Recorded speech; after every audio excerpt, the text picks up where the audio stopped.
Cracking down on convicted animal abusers, the state is making it much harder for people convicted of animal abuse from having a dog or a cat. State House Bureau Chief David Williams talked with people who could potentially see the effects of that bill every day.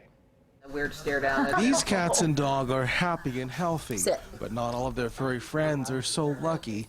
Animal abuse happens in Indiana. It is a huge problem in our state in the fact that the laws have not been designed with the best interest of animals in mind. Which is why Governor Eric Holcomb signed a bill into law that would stop anyone convicted of animal abuse from owning, keeping, or training a dog or cat for the duration of their probation or parole.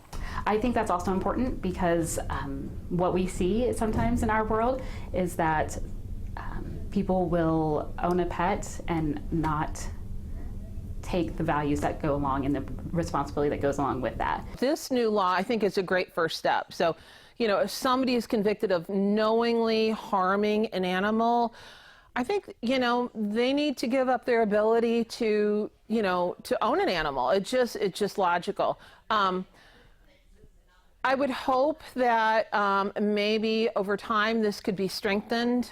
Darcy Kurtz is executive director of Friends of Indianapolis Dogs Outside. What I would like to see is something similar to what can happen on the civil level here in Marion County.